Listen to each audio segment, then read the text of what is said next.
In the dusty chambers of forgotten Rome, the philosopher Seneca observed, "A man is never free of the things he hates, nor of the things he loves too much." Seneca. Chapter 1. The False Embrace.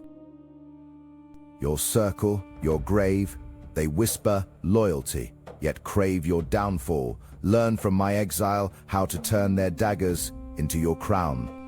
The world tells you to trust your circle, to lean on your friends, that your network is your net worth.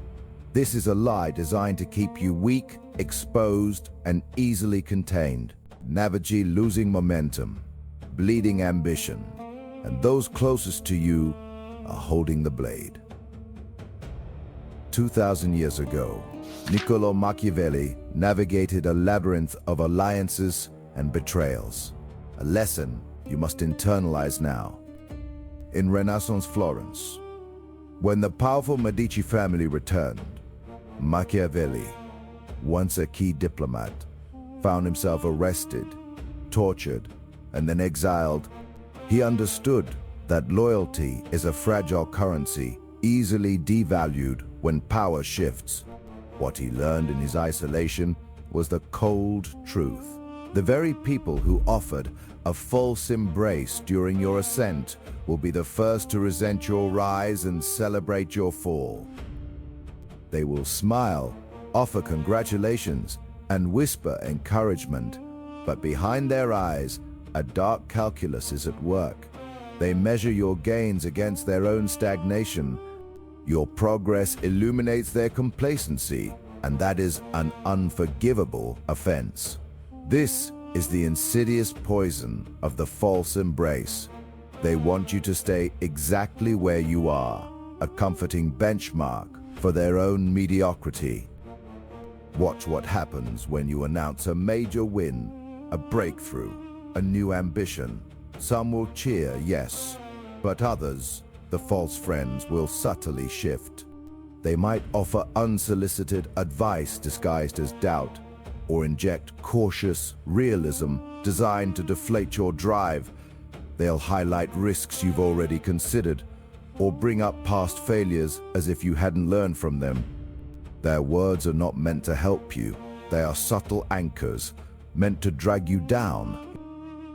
Here's how you identify and disarm this silent sabotage. You stop sharing your grandest visions. You withhold the details of your toughest struggles and your most significant victories. Operate in silence. Move with precision. Let your actions speak, not your announcements. When your success becomes undeniable, it leaves them with nothing to undermine but their own projections. If you announce your plans, people will either celebrate your ego or prepare to watch you stumble. But if you quietly execute, if you let the results speak for themselves, there's nothing to attack but the undeniable proof of your progress. In his Forced Solitude, wrote down the ruthless mechanics of power, realizing that overt displays often invite overt opposition. He learned to observe, to understand the true motives of men, not just their proclaimed allegiances. Friedrich Nietzsche understood the psychology of resentment, how the weak often despise the strong not for their actions, but for their very existence. He saw that this envy, often disguised as moral judgment or cautious concern, is a fundamental human drive born from a sense of powerlessness. What he recognized was that the will to power is not just about your own ambition, but also about others' insidious desire to diminish yours, simply to elevate their own fragile standing. The false embrace drains your confidence, clouds your judgment, and forces you to play defense when you should be on the attack.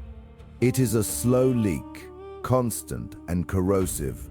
But there's another trap, even more invisible, one that uses your own desire for validation against you. What is it? Chapter 2. The Silent Saboteur. Beware of those who never draw a blade.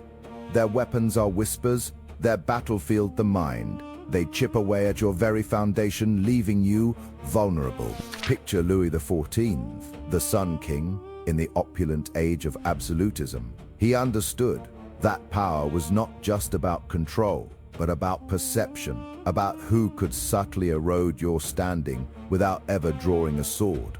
This brings us to the silent saboteur. They don't overtly challenge you. They don't declare war.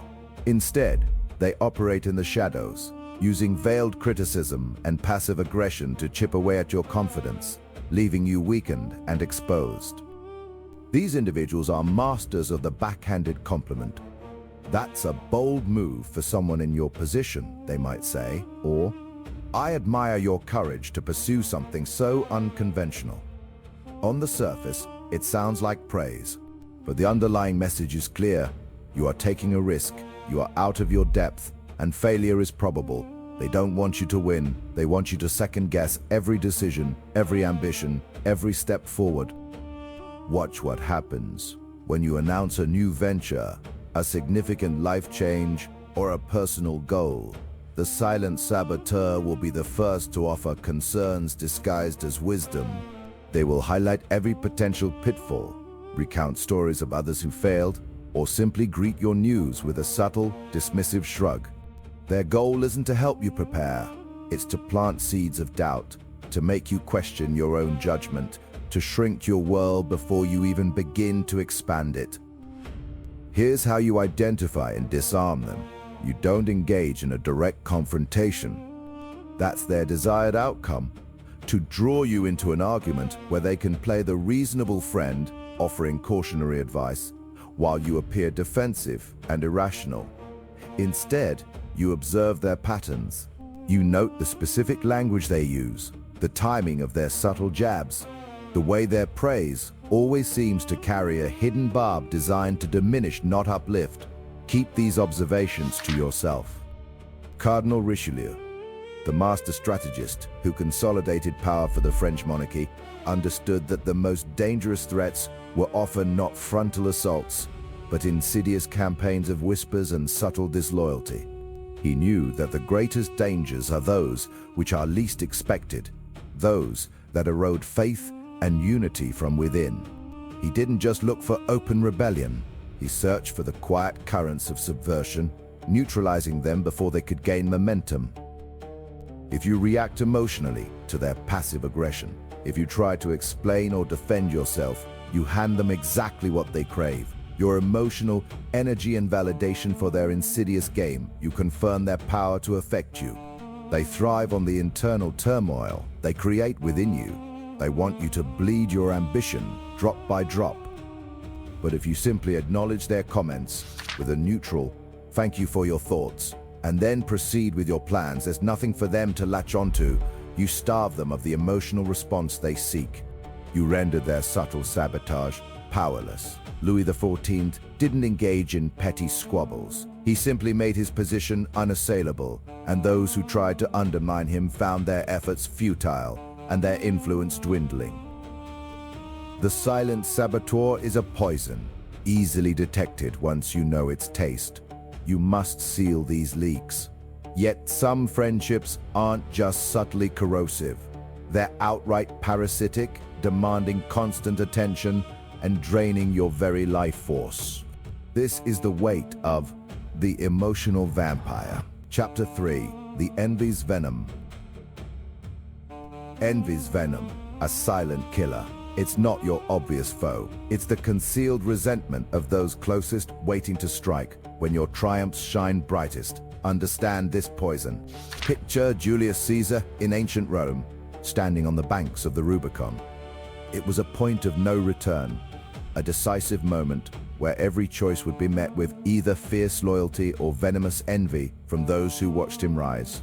Julius Caesar understood that ambition invites not just resistance, but a specific kind of resentment from those who feel threatened by your light. This is the poison of the envy's venom. It's not the overt enemy who attacks you, but the friend who secretly resents your success, seeing your victories as a mirror, reflecting their own perceived failures. They don't want you to fall, not entirely. They simply want you to stay at their level or just slightly above them. so they can still feel superior. Think about it. You land a new job, a promotion, or a significant win in your personal life. The genuine friend celebrates with you. The envious friend offers a backhanded compliment or immediately pivots to their own struggles, subtly diminishing your achievement. They say things like, "That's great, but don't get too comfortable," or "Must be nice to have that kind of luck."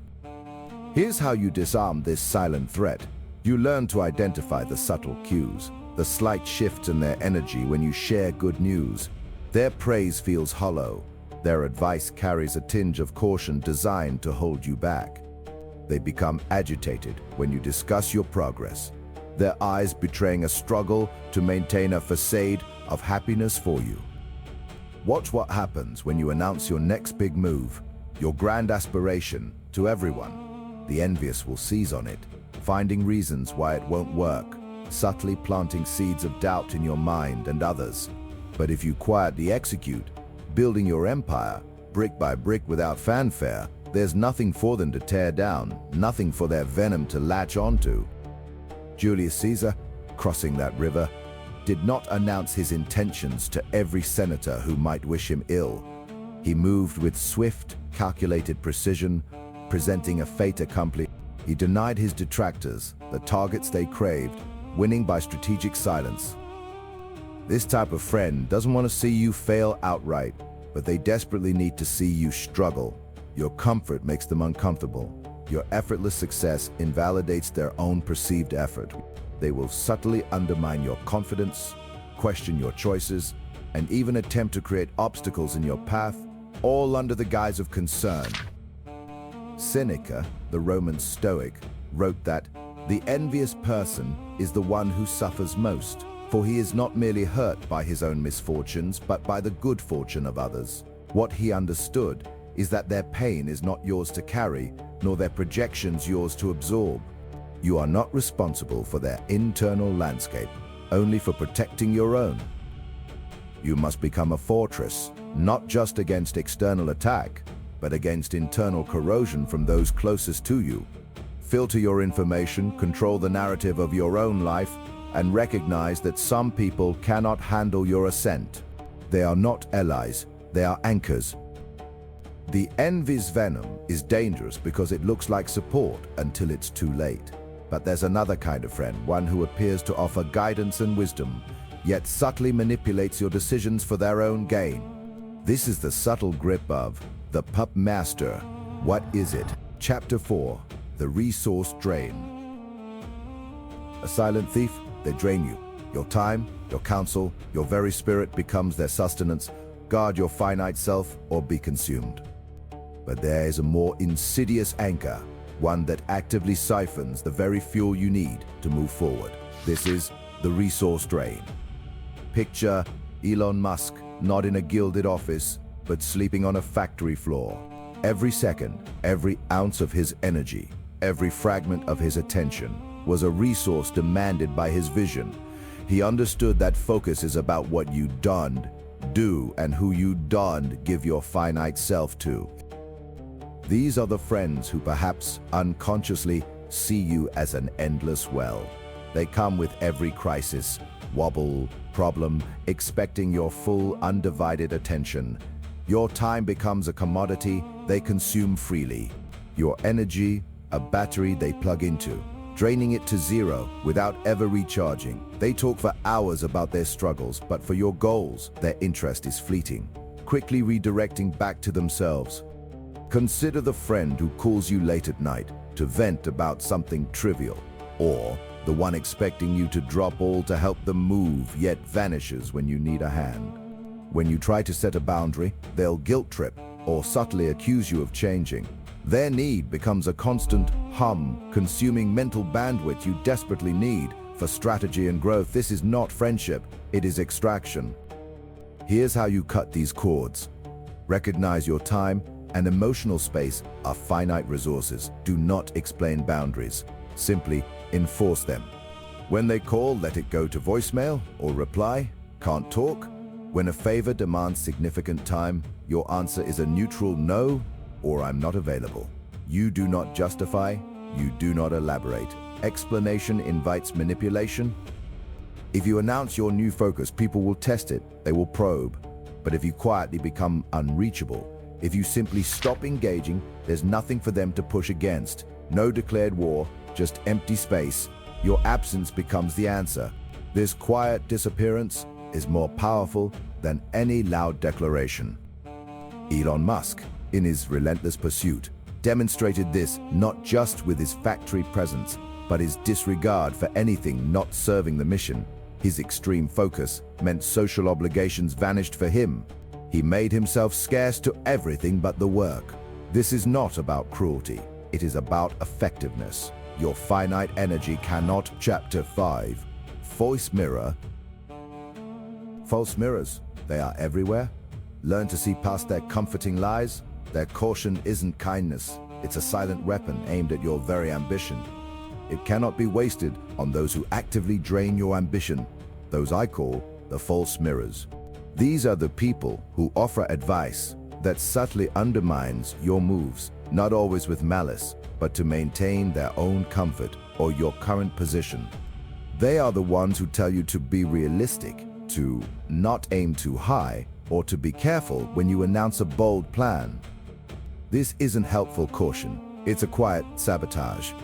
They don't want you to fail spectacularly. They just don't want you to succeed beyond their own imagined limits for you, because that would expose their lack of ambition, their own comfortable stagnation.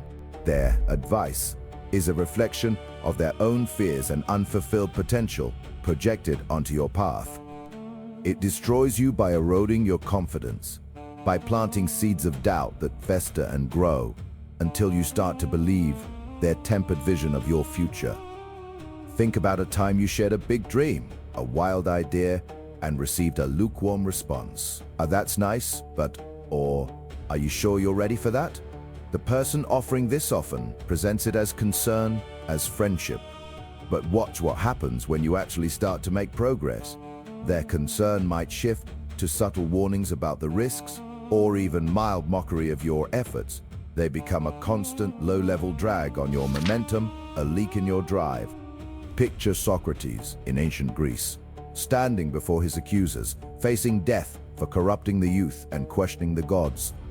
He did not back down. He did not temper his message to appease the false mirrors of his society, who demanded conformity and ignorance. Socrates refused to accept their distorted reflection of truth.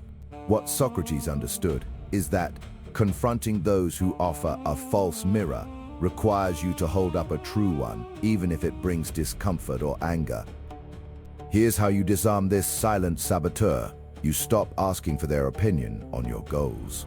You share your progress only with those who genuinely elevate you, or better yet, you keep your most ambitious plays entirely to yourself until they are irreversible facts. When they offer their advice, you listen politely, offer a non-committal thank you, and then dismiss it. You do not argue, you do not explain, you do not justify your vision to those who cannot see it.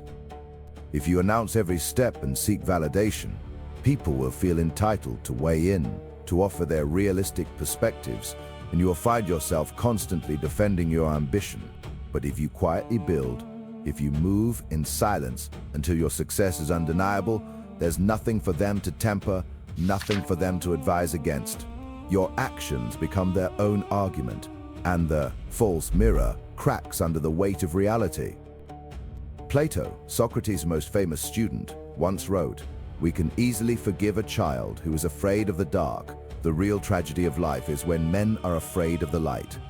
What Plato understood is that many people prefer the comfort of familiar shadows to the painful glare of truth and ambition.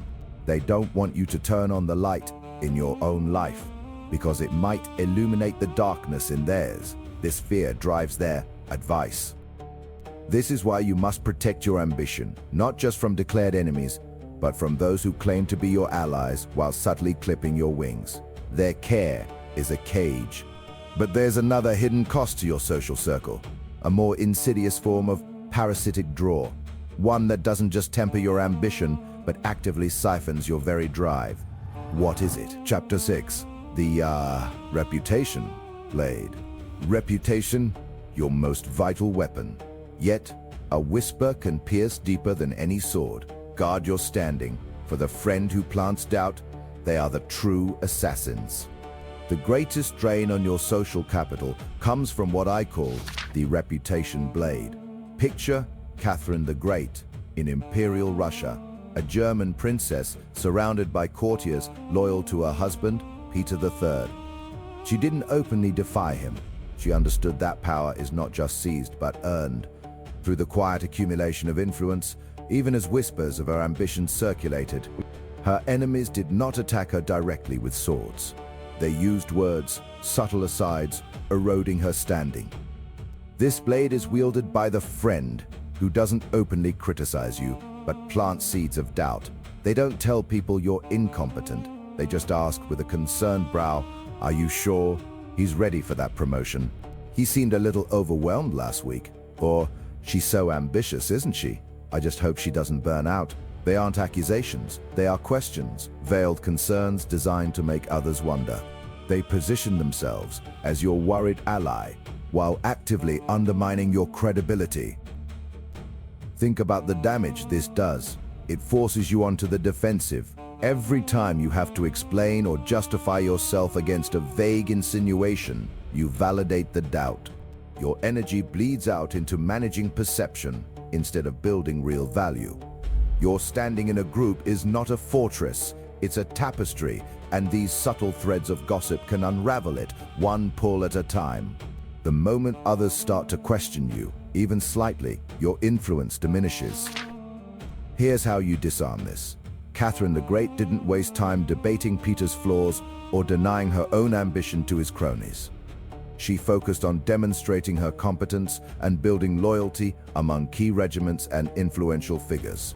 What Catherine the Great understood is that a solid reputation is not built on words, but on actions. You don't fight a rumor with another rumor. You make the rumor irrelevant through undeniable performance. If you announce your goals and declare your intentions, you give the reputation blade a target. But if you move in silence, achieving, building, and earning trust through consistent output, their whispers sound like sour grapes. There's nothing to attack when your results speak for themselves. You become a person of substance, impervious to the petty deflections of envy. Queen Elizabeth I famously stated, "I have no desire to make windows into men's souls." She understood that public perception and reputation were not about absolute truth, but about controlled narratives. She meticulously managed her image, presenting a persona of strength and unwavering dedication to her kingdom. She didn't let detractors define her. She defined herself through strategic actions and a powerful public presence, making their insidious comments dissolve against the strength of her image. Your reputation is your shield, your silent weapon. Don't let a friend chip away at it with subtle lies. But there's another insidious form of betrayal, a more direct attack on your very resolve, one that targets your future by weaponizing your past. What is it? Chapter 7, The Comfort Zone Jailer. The jailer often wears a familiar face. It's the subtle sabotage of those closest, fearing your ascent will cast them into shadow. Guard your ambition from their insidious comfort. But there's another insidious form of betrayal, a more direct attack on your very resolve, one that targets your future by weaponizing your past. The comfort zone jailer is the friend who resists your evolution, not out of malice, but because your growth disrupts their established world. Picture Nelson Mandela in 20th century South Africa, locked away for decades. When the apartheid regime offered him early release if he denounced armed struggle, he refused. He knew compromise would invalidate his cause and betray the future he envisioned. Nelson Mandela understood that sometimes the greatest freedom comes from refusing the gilded cage of easy comfort, even when offered by those who claim to care. These jailers don't actively sabotage you. They simply try to keep you tethered to the person you used to be. Every time you attempt a new habit, pursue a challenging goal, or even change your opinion, they remind you of your old self. They might joke about your new diet while offering you a donut, or subtly dismiss your ambitions by saying, "You've always been more of a creative type, not a business person." Their subtle resistance drains your energy, forcing you to fight their expectations before you even confront the real challenges of your new path. Watch what happens when you decide to lift weights, start a side business, or cut back on drinking. The comfort zone jailer will be there, not with a knife, but with a velvet rope. They'll invite you to the old places, remind you of the old routines, and perhaps even guilt trip you about not having time for them anymore. They rely on your past identity, your shared history, as a weapon to keep you predictable and complacent because your change forces them to confront their own stagnation. Here's how you dismantle their subtle prison. You stop announcing your intentions. You cease debating your new choices. When they invite you to the old bar on a night you're training, simply decline without explanation. When they mock your new passion, give a brief, flat acknowledgement and change the subject. Your actions must speak louder than any words you could offer them, because explanations only provide fuel for their arguments. Martin Luther King Jr. once stated that the ultimate measure of a man is not where he stands in moments of comfort and convenience, but where he stands at times of challenge and controversy. Your challenge is to stand firm against their comfortable projections of who you should be. If you loudly declare your new path, these jailers will rally to pull you back, using your own words against you. They will point out your past failures or remind you of all the reasons you can't do something. But if you quietly execute your plan, if you simply show up differently, there's nothing for them to argue against. Your transformation becomes an undeniable fact rather than a debatable aspiration. Nelson Mandela didn't argue for his freedom from within the prison walls. He earned it by refusing to compromise his principles, making his eventual release a non-negotiable term for true justice. Your quiet persistence denies them the comfort of their control. They will either adapt to your new reality or they will fade from your orbit, leaving you free to grow without their constant low-level resistance. This isn't about being confrontational, it's about being impenetrable. But even as you fortify your resolve against these subtle saboteurs, there's another kind of betrayal lurking closer than you think. One that doesn't just resist your future, but actively preys on your present vulnerabilities. What is it? Chapter 8, The Underestimated Threat. The underestimated threat, a viper in the grass. This chapter reveals how those you dismiss as harmless can become your greatest downfall. Learn to see past the mask. Otto von Bismarck, in 19th century Prussia, grasped the power of the underestimated threat. He didn't just react to the MS dispatch, he edited it, manufacturing an insult that provoked war, knowing his enemies would misjudge his intentions. This is the friend who appears too weak, too loyal, or too much in your shadow to be a real danger. They project harmlessness. This is a mask. This individual exists in your orbit. They aren't loud saboteurs, they are quiet collectors. They gather intelligence, your habits, weak spots, emotional triggers. They nod when you vent, they offer pity when you fail. Every confession, every vulnerability becomes a data point for their hidden agenda. They don't need to push you down. They just watch you stumble, then exploit chaos. They thrive in your downfall. Think about the coworker who always agrees, then subtly points out flaws when you're not around. Or the supportive friend who never initiates, but is always there when your plan collapses. They don't stop you. They simply don't invest in your success. They offer minimal effort, waiting for your mistakes to create their opportunities. Watch what happens when you hit a low point. They are often first to offer help that subtly consolidates their position. Here's how you identify this quiet threat. Observe their patterns during your successes versus setbacks. Do they celebrate your wins with genuine enthusiasm or a subtle hint of envy? When you struggle, do they offer actionable support or just listen, offering sympathy, never solutions? Their behavior in your vulnerability reveals true intent. Look for shifts in their energy, their questions. Fools announce ambitions, share fears, and celebrate victories openly, inviting both admiration and resentment. But the quiet strategist understands power lies in silence. If you broadcast your struggles, this friend stores that information. If you keep plans quiet, vulnerabilities private, there's nothing for them to collect, nothing to weaponize. They have no leverage. You deny them the intel they need to position themselves against you. Sun Tzu understood this deeply. All warfare is based on deception. He wasn't just talking about armies, he was talking about human nature, about subtle psychological battles. The underestimated friend perfects this deception, appearing as an ally, while strategically positioning themselves for your failure. They don't need a sword if you hand them the rope. Otto von Bismarck's genius with the EMS dispatch lay in understanding opponents' miscalculations. He knew they would underestimate his willingness to escalate. You must apply this cold analysis to your own circle.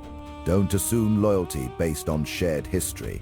Assume everyone has an agenda, then work backward to see who benefits most from your downfall. Protect your resources, your reputation, your plans. Keep true struggles to yourself or to those few vetted confidants. The person who seems least threatening is often the one to watch closest. Their quiet observation is not admiration, it is assessment. Their silence is not loyalty, it is patience. This isn't paranoia, it's pragmatism. This quiet threat is dangerous because it hides in plain sight. But there's an even more insidious form of sabotage. One that doesn't just wait for you to fall, but actively builds the cage around you while you are still flying. What is it? Chapter 9, The Silent Cut. The silent cut, the insidious chains of expectation. Genghis Khan understood. A true leader removes doubt, loyalty, or the disloyal entirely. No middle ground. The cage they build around you is subtle. It's the constant drip of doubt, the quiet undermining of your ambitions, the invisible chains of expectation they place on your future. Picture Genghis Khan in the Mongol Empire, surveying the scattered, warring tribes. He didn't just defeat his enemies, he absorbed, he integrated, or he removed them entirely. There was no middle ground, no room for half-hearted loyalty in Genghis Khan's vision. This is the silent cut. Genghis Khan understood that the greatest threat wasn't always the open enemy, but the internal dissent, the one who paid lip service but harbored resentment. His unification wasn't about endless negotiation. It was about identifying those who would never truly align, those who would always be a drain, and then making them disappear from the equation. He knew that allowing them to linger would only weaken the whole structure. This is why weakness compounds. These are the supposed allies who never truly celebrate your wins. They offer faint praise, then pivot to problems. They are the friends who seem helpful, but always redirect your focus away from your true goals. They are emotional leeches, siphoning your ambition and replacing it with their projections of your failure. Their presence is a slow poison, diminishing your drive, blurring your vision. Watch what happens when you announce you're cutting someone off. They react, they plead, they escalate, they create drama. They want a conversation, not because they care, but because they want to re-establish their subtle control, their access to your energy. They want to justify their position, to make you feel guilty for protecting your own ascent. Their goal is to trap you in an emotional debate you cannot win. But if you quietly, definitively remove them from your orbit, there's nothing to argue with. No explanation, no justification, no last-ditch plea. You simply stop engaging, you become unresponsive. Their calls go unanswered, their messages unread. They cease to exist in your world, not with anger, but with cold, calculated disinterest. This is surgical precision, not emotional warfare. The legendary swordsman Miyamoto Musashi once wrote, "Do nothing which is of no use." What he understood is that every interaction, every relationship must serve a purpose, or it is a distraction. If it doesn't build you, it breaks you. If it doesn't advance you, it holds you back. These silent saboteurs are of no use to your ascent. They are only a burden, a tax on your potential. You've learned about the constant critics, the subtle competitors, the energy vampires. You now know the signs, the tells, the hidden agendas. You have seen how they operate, how they manipulate, how they undermine your every move. Their influence is a disease, and you are the surgeon. Your rise depends not just on what you build, but on what you systematically remove from your life. Your success requires clean lines, clear vision, and unburdened momentum. Every person in your inner circle must either contribute to your strength or get out of the way. There are no neutral parties in the pursuit of power. There are only allies and impediments. You must see them for what they truly are. Go through your roster, identify the dead weight, identify the silent saboteurs, then, without a word, make the cut.